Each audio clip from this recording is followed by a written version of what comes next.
1998 to 2010, and this is with the most manipulated market that exists under the sun.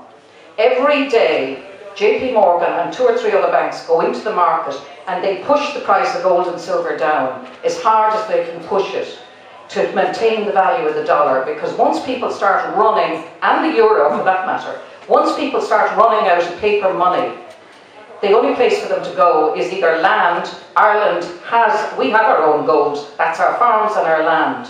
We don't realise just how goddamn lucky we are to be born in this country.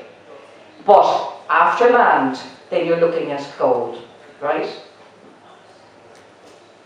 That's the silver price. And remember that every day they're pushing the prices down to maintain the value of paper money. Because once people run, paper goes to nothing, okay? Now, this is China. China is gambling and working really, really hard to be the next reserve currency of the world because it gives you great privilege. This is only from Hong Kong. It's from nowhere else. But look at the amount of gold that they're buying. Because when this is finished, whichever central bank or whichever country has the most gold will be kingpin. It's as simple as that. It's not complicated. I'll actually bypass that because I don't have time to explain it. This is the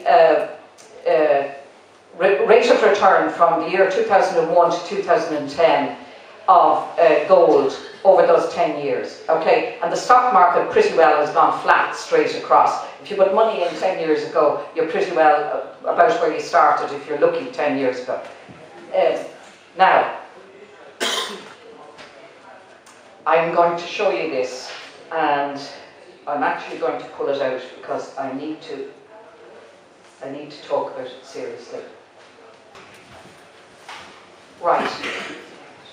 The 955 trillion you see there, that's the total of all the transactions that took place in the year 2010 throughout the whole world.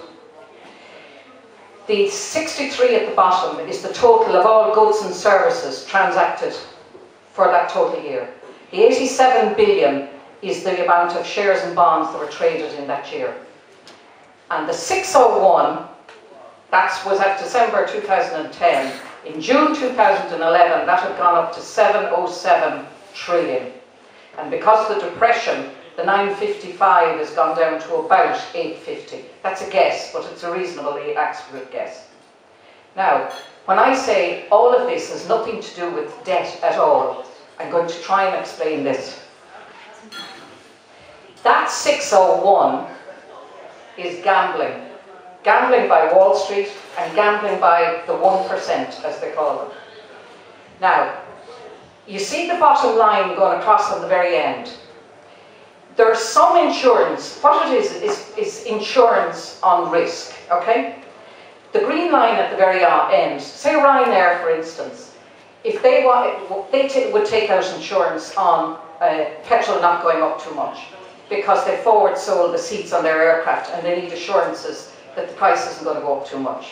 Or if corporations had huge loans, they might take out insurance on interest rates not moving too much, okay? But last year, the total profit of the whole of the United States from banking institutions and banking transactions was 32% of the whole of the United States profit, okay? But the gap there between that green line and the rest, nobody in that gap, in all that trading, has any interest, good, bad or indifferent, in what they're gambling against. There is, and this is the reason why I believe, and I don't know why our government can't come out and tell the truth, this is the reason I believe that our government are doing what they're doing, because I think they're being threatened very seriously. When I say it's not about the debt at all, what I mean is that the debt is manageable, but the insurance that 4 major banks in the United States have taken out on sovereign debt amounts to over 75 trillion. 75 trillion. And they do not have the money to pay the insurance if a country defaults, right? So when you looked at Greece earlier and what a tiny little country it was and what a small amount of money it was, and everybody thinks, well, Greece defaulted and it's gone away and there's been no problem. Hands up anyone who thinks Greece defaulted and it went away and there's no problem.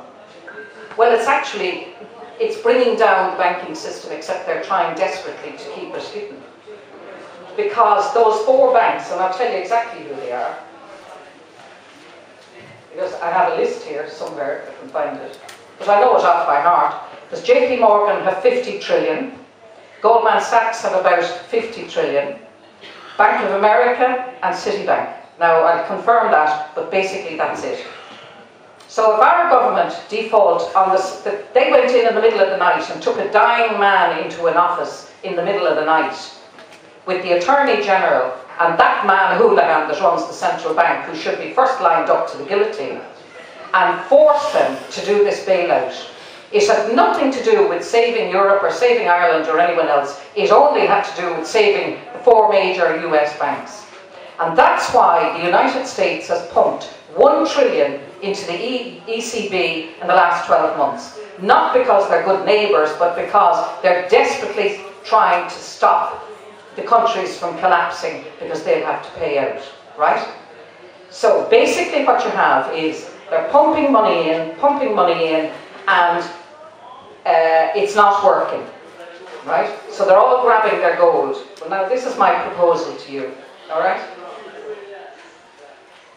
We know what the problem is. We know what's happening, and we know the big boys on top are all running off with their gold. We really can't get rid of the euro. Well, we can. If you want to play reckless, you can get rid of the euro and start printing the pound. But if you want to be clever, they've printed the euro into the state now that it's not worth very much, right? So we can purchase for our raw materials in euros, because they ain't worth very much. But as a nation, we can save and we can keep our money in what we know is real money, gold and silver. But for the silver you need for operational and a day-to-day, but the gold is to protect your savings, okay? And we can be really, really clever, right? And we can actually get them. We can actually get them, right? Now, 2 years ago, I did the beginning of 2000, now I want to read you this, in case you don't believe me, right? Just a second. Here's a list of the people who think that we should go back to a gold standard. Because right now, we're in a unique time in history, every single currency, I'm not saying money, I'm saying currency, every single currency in the whole world has nothing backing it. That is the first time in history that that has ever happened. And even in Switzerland, that's to a certain extent true, because they have pegged to the euro. The IMF went in, when they joined the World Bank, well, part of the condition was that they sold off their gold. So they're very low in gold, but they're quickly learning the mistake they made, and they're quickly buying up. But here's a list of the people who think that going back to a gold standard is a good idea. Robert Mundell, father of the euro. Steve Forbes, publisher, the head of the World Bank, or the ex-head of the World Bank. There's a new man from Korea in there now. The state of Utah has already voted to introduce gold and silver as parallel currency in the state of Utah, because the American Constitution allows them to have gold and silver coins as currency. So the federal government can do nothing to stop them. There are 12, and this is what they're asking us to do when we sign up to a €1 bond. They're asking us for a federal Europe, that we're going to be destroyed and we're going to be smashed into bits because we will not be able to manage. When Germany is booming, we'll be in a depression, and and the interest rates that apply to them will have to apply to us. And when we're booming, Germany might be in it. It doesn't work. I lived in Canada for 8 years, and my children were born there, and I saw it doesn't even work in Canada, because on the East Coast, when you have a depression, you have a boom in the West, and you have one interest rate for everybody, and it just doesn't work. We're better on our own. We're actually better on our own. But keep the euro, but don't play it by their games, right? Now, to go on with the rest of the list. Malaysia, civil servants are paid 25% of their salary in gold and silver. Mexico, I met this wonderful man from Mexico called Hugo Solanas Price, a wonderful, wonderful man. And he has worked for years, and they're just about to draft a law bringing in silver coins as a currency, and they have banned the use of the dollar within Mexico, and they're just about to grab back their sovereignty. The sections of the UN have also asked for it. The head of the IMF used to ask for it before he was arrested. Vietnam, 45% of all houses are quoted in gold, right? Now, I want you to listen to this very carefully, because if you ever bring gold or silver back into the country and anyone stops you, you just remember this, okay? On the 25th of May 2011, the European Parliament's Committee on Economic and Monetary Affairs agreed unanimously to allow clearinghouses in the EU to accept gold as collateral. If anyone ever stops you and anyone ever says anything to you, you just remember that, okay? Now, in early 2010, I had tried for months and months and months to get before the Public Accounts Committee to talk to them about the imminent collapse that was coming, right? And I couldn't get on. I tried everything under the sun, and I just couldn't get on. And I thought, well, I have to get a submission in somehow. So what I did was, I put a submission in under, do you remember Colin McCarthy had the sale of state assets? So I slipped in a proposal under that, knowing that they couldn't ignore it, under Unpost, to take our gold and mint it so that citizens could use it. Now, what you probably don't know is we have 6.5 tons of gold, and do you know where it is? Does anyone know where it is? It's held in the Bank of England. And do you know what they use it for? They use it on a daily basis to control and manipulate the price of gold and silver to keep it down. So it's a little bit like you have a house and you go away on holidays and you give your neighbour the key, and they decide while you're away they're going to rent your house. They put the money in their pocket, and when you come back your house is trashed. Well, it's a little bit like that with our 6.5 ton of gold. So if you want to be good citizens, you start writing to the government now and ask them to bring your gold home so that it can't be used to suppress the very price of your investment, right? Anyway, I got a submission in under Unpost, and it's up on the government website. But at that time, friends of mine who had a bit of money put aside for 2 children who were going to go to college, and if you remember, everybody was panicking and worrying about money. And they said to me, "You're into all of this, what do you think I should do?"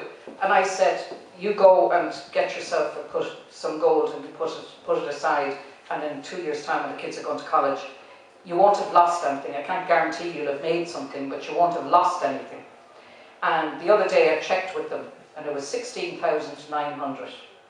Now, when they went into Brian Lennon, a dying man in the middle of the night, and forced him to do this, at that point we had 21 billion in a pension fund, belonged to you. If they had done that at that time, that pension fund would be 35.5 billion now. And instead of that, they've only 5 billion left because the money went into the banks. We had 47 billion in cash in the banks. Cash flow. If they'd done it at that point, we now would have 80 billion in the banks, right? Eventually I got a letter back. Now that was submitted when Brian Lenihan was Minister of Finance.